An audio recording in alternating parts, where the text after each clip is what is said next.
Tonight, when you flip a light switch, you probably won't think twice about it. It's just there, a tiny miracle you've already forgotten about.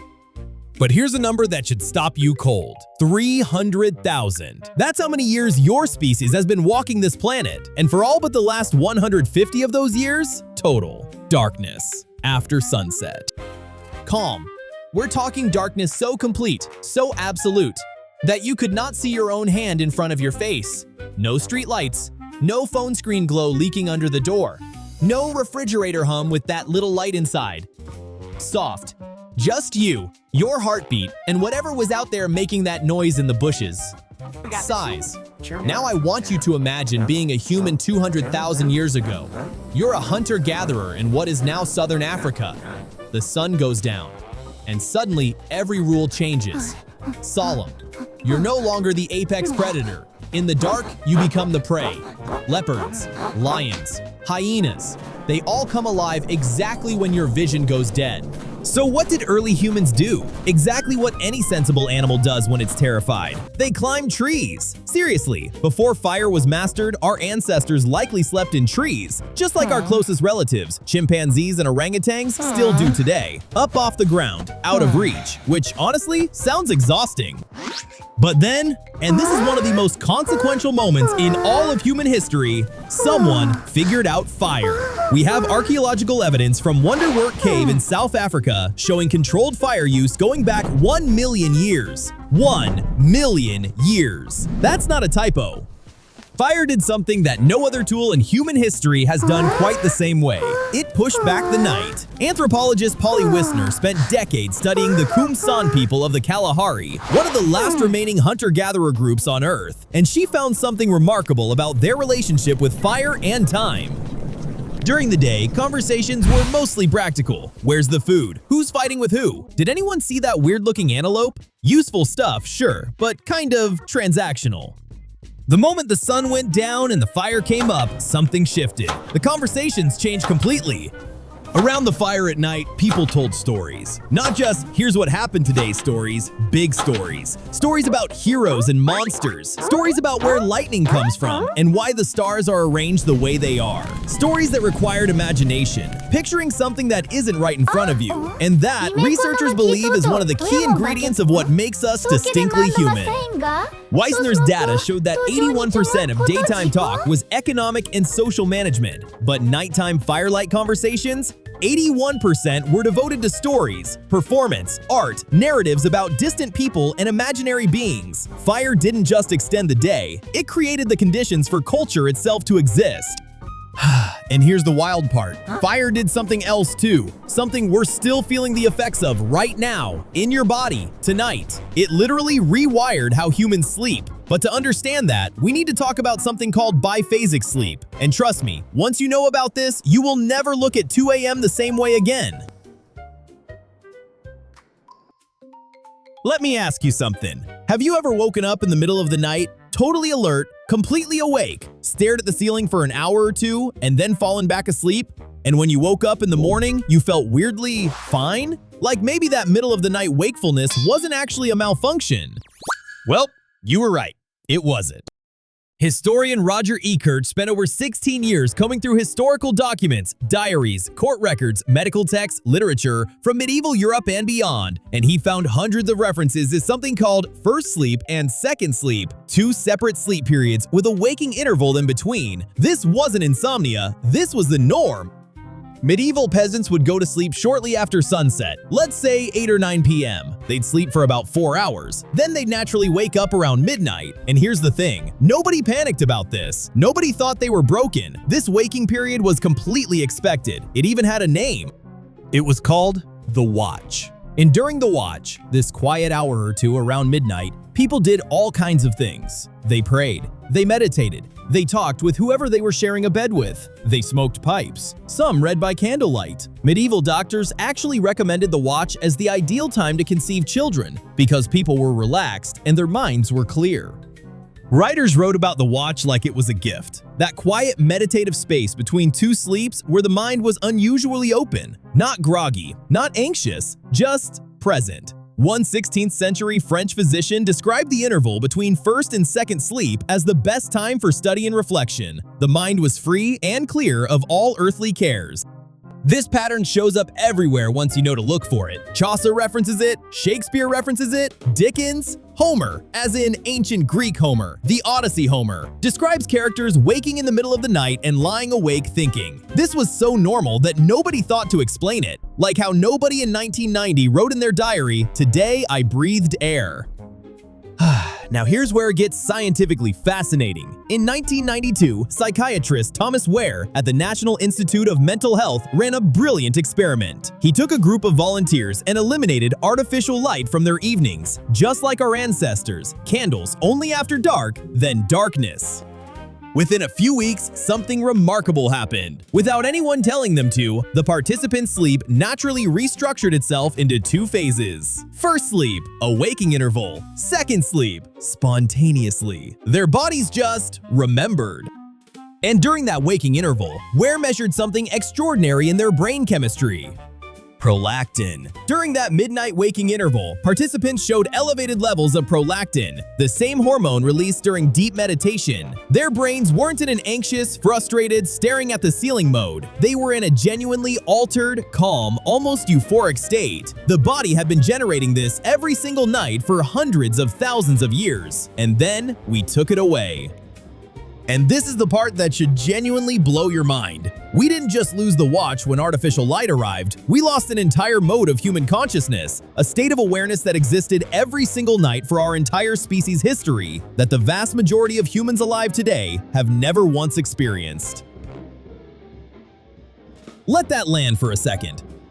So how did we get here? How did a natural, beautiful, biologically built-in rhythm get erased from human civilization? The answer involves lanterns, kings, coffee shops, and a man named William Murdoch, and it starts in the streets of 17th century Paris. Paris, 1667. King Louis XIV, the Sun King, ironically, makes a decision that will change human nighttime forever. He orders lanterns installed on every major street in the city, 2,736 lanterns. For the first time in history, a major city pushes back the night not with fire, but with organized, government-funded light. The night, officially, is open for business. Before this, night in European cities was genuinely dangerous, not just because of animals, because of other people. Criminals own the dark. In fact, the word curfew comes from the French couvre-feu, literally cover the fire. Medieval towns had laws requiring all fires be covered at a certain hour. The night belonged to no one you wanted to meet. But with public lighting, the night transformed. Coffee shops. Yes, they existed in 1600s Europe, and they were chaotic and wonderful. Started staying open later. Theaters extended their hours. A whole new economy of night emerged. And here's the sneaky part. With more to do at night, people started going to bed later. Just a little bit, then a little bit more. Then came 1792. A Scottish engineer named William Murdoch lit his own house using coal gas. By 1807, Pall Mall in London became the first street lit by gas lamps. Suddenly, the light was brighter, more reliable, and spreading everywhere. The Industrial Revolution needed workers on night shifts. Night, for the first time, became economically productive. And the two-phase sleep pattern? It started disappearing from historical records. References to first sleep and second sleep, those hundreds of mentions Ekirch found through the 1700s, they just stop. By the early 19th century, they're essentially gone. Not because humans changed, because the world around them did. Then, October 21st, 1879, Thomas Edison, a practical incandescent light bulb that burns for 13.5 hours. Within a decade, electric light is spreading through cities. Within 2 decades, the way humans have slept for 300,000 years is being systematically dismantled, and nobody has any idea that's what's happening. Here's what happens inside your body when light, especially blue light, the kind your phone emits, hits your eyes after dark. Your retina sends a signal straight to a tiny region of your brain called the suprachiasmatic nucleus. This is your body's master clock, and when it detects light, it does one very specific thing. It tells your pineal gland to stop making melatonin. Melatonin is basically your body's nighttime wind-down signal. When your eyes detect light, melatonin production slows. When it's dark, it builds. Your body uses this to set its entire internal clock. When to get sleepy, when to run certain hormonal cycles, when to repair tissue. Light after dark doesn't just keep you awake, it literally confuses your body about what time of day it is. A 2013 study by Kenneth Wright at the University of Colorado did something delightfully simple. They sent people camping for a week. No phones, no artificial light, just sunlight, firelight, and darkness. 1 week. And when participants came back, their melatonin cycle had shifted by nearly 2 hours earlier, in 7 days. Their bodies essentially recalibrated to a pattern closer to what humans evolved with. And here's the thing about modern insomnia that nobody tells you. The anxiety spiral. The lying awake at 3 a.m. thinking, I need to sleep. Why can't I sleep? I have to be up in 4 hours. I'm going to be destroyed tomorrow. That anxiety is itself one of the biggest drivers of sleeplessness. You're not just sleep deprived, you're sleep deprived and stressed about being sleep deprived. Double damage. But what if you woke up at 3 a.m. and just for a second, you remembered that this might not be a glitch, that maybe your body is doing something it's been doing for 1,000,000 years, that the darkness you're lying in isn't emptiness, it's actually full of something we lost. Let's talk about what that something is and whether we can get any of it back. Let's go back to that campfire. 100,000 years ago, somewhere in East Africa, the fire is down to embers. It's maybe 1 a.m. Half the group is in first sleep, but a few people are awake, in the watch. And what they're experiencing isn't frustration or anxiety. Research suggests it's closer to something we'd describe today as flow state or deep meditation. Their brains are doing something important. Neuroscientists have identified what's called the default mode network, the part of your brain that activates when you're not focused on a specific task. When you daydream, when you reflect, when you let your mind wander. It's active during memory consolidation, empathy processing, creativity, and making sense of your own life narrative. And it appears to be highly active during the kind of quiet wakefulness our ancestors experienced every night. Think about it this way. Our ancestors didn't have therapy. They didn't have journaling apps or meditation retreats or cognitive behavioral therapy workbooks. But they had the watch, that nightly window where the brain, naturally elevated on prolactin, in genuine darkness would quietly process the day, sort emotions, rehearse social interactions, make meaning, every single night. And before you dismiss this as romanticizing the past, life was genuinely brutal back then, let's be real. Understand that we're not talking about going back to dying at 35 of a tooth infection. We're talking about preserving a specific biological function that evolved over hundreds of thousands of years, and that modern life has accidentally deleted from our nightly experience. So what does modern sleep science say about all this? Here's what we actually know. First, the 8-hour continuous sleep block is not some ancient biological ideal. It appears to be a relatively recent social construction, partly driven by industrialization's need for synchronized work schedules. Your body may not naturally want to sleep in one unbroken chunk. Second, your circadian rhythm is shockingly plastic, meaning it can shift significantly in response to light exposure. The camping study showed 2 hours of change in just 1 week. That means the average person scrolling their phone until midnight has a melatonin cycle that is chronically suppressed compared to what their biology actually wants. You're not a night owl. You might just be a person with a phone. Third, and this is the one I find most fascinating, the anxiety we feel about waking in the night may itself be a modern invention. When people didn't know that waking at midnight was wrong, they didn't stress about it. The stress response is the new part, not the waking. Ekerch actually argues that a significant chunk of what we now diagnose and medicate as insomnia might be the natural human sleep pattern reasserting itself into a world that no longer has a slot for it. So what can you actually do with this information? A few things, and none of them require moving into a cave. Number 1. Light before bed matters enormously. Dim your lights in the hour before sleep. Use warmer, lower color temperature light in the evenings. Your melatonin production will thank you in about 3 to 5 days. This isn't woo-woo wellness advice. This is basic circadian biology.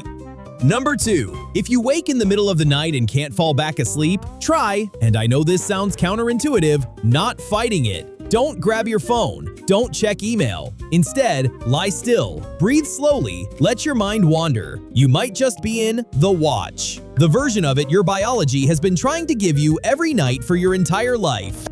Number 3. Spend time in real darkness and real daylight. Get outside in the morning. Let your eyes see actual sunlight, not through glass, through air. This anchors your circadian clock at the front end. And at night, try genuine darkness, not phone face down darkness, actual dark. Your biology is calibrated to the difference between a star-filled sky and a suburban bedroom. Here's the last thing I want to leave you with. We are the only species on Earth that deliberately fights our own sleep. Elephants don't lie awake anxious about REM cycles. Dogs don't feel guilty about napping, but we do. And we do it largely because we've accepted a story about sleep that's only about 150 years old and applied it to a body that's 300,000 years old. Tonight, when you can't sleep, remember, your body isn't broken. It's remembering something very, very old. And maybe, just maybe, you should let it. So what actually happens to a body that never gets the watch? That never experiences that prolactin surge? That quiet altered state between first and second sleep? We're starting to find out. Because for the first time in human history, we have an entire civilization of people who have never had it. And the data is significant. Sleep researcher Matthew Walker argues that no major organ in the body and no process in the brain is unaffected by chronic sleep disruption. But Walker and others are increasingly pointing at something more specific than total sleep hours. It's the architecture of sleep, the structure of it, that may matter as much as the duration. Here's a specific example. During the transitional states between waking and sleep, what scientists call hypnagogic and hypnopompic states, the brain is particularly receptive. Memory consolidation accelerates, pattern recognition heightens. The default mode network, associated with self-reflection, creativity, and the processing of unresolved emotional material, becomes unusually active. This is why you sometimes wake at 3 a.m. with the answer to a problem that stumped you all day. That's not a glitch. That's the system working as designed. And we've structured modern life to prevent it from happening. A 2022 large-scale analysis using UK Biobank data from over 400,000 participants found that irregular sleep timing and misalignment with natural light cycles were independently associated with worse cognitive performance, increased depression risk, and poorer metabolic health, regardless of total sleep hours. The body doesn't just want sleep. It wants sleep at the right time, in the right shape. And here's the quiet tragedy underneath all of this. The right shape, the two-sleep architecture, the prolactin window, the watch, is still encoded in your biology. It's still there. Weir's experiment proved that. Strip away the artificial light for a few weeks and your body will find it again, all on its own. The knowledge isn't lost. It's just been buried under 2 centuries of electric light and the social pressure to be productive at all hours. So where does this leave us? The most important lever, according to virtually every sleep researcher working today, is light management in the evening. Not darkness at 4 p.m., not rejecting electricity, but a deliberate transition. Actual low, warm, preferably non-blue spectrum light. Candles work remarkably well, which makes a certain evolutionary sense. There's also the question of what to do if you wake up in the middle of the night. If you wake around 1 or 2 a.m. and can't immediately go back to sleep, the worst thing you can do is check your phone, turn on lights, and start catastrophizing about how little sleep you're getting. What Weir's participants did during their waking interval was nothing dramatic. They lay quietly, they thought, some meditated. They allowed the biology to do what it was designed to do. The anxiety about middle-of-the-night waking is largely a modern invention. It isn't the only acceptable form of rest. It never was. Give the waking a name, the watch, and give it permission to exist, and the anxiety can diminish. The biology stays the same, the story changes. And the story turns out to matter enormously. We are a species that spent most of its history shaped by conditions that no longer exist. Darkness, seasonal light variation, physical labor, fire. These weren't hardships our ancestors overcame. They were the operating conditions that built us. What we call insomnia, anxiety, the 3 a.m. spiral. Some of it, not all of it, but some of it, might be the body reaching for something it was designed to have. Something it was promised biologically every single night. Something we stopped giving it 200 years ago. The watch is still waiting for you. Between first sleep and second sleep, in the quiet hours when the rest of the world is finally still. You don't have to reconstruct medieval life to find it. You just have to stop being afraid of it. If this video changed the way you think about your sleep, stick around. Because what we covered today is just the beginning. In the next videos, we're going deep into how sleep architecture affects memory, creativity, decision-making, and how long you're actually going to live. Things science has already proven that almost nobody is talking about. Subscribe, hit the bell, and come with us. Because getting your sleep right might be the most radical thing you do for your health this year.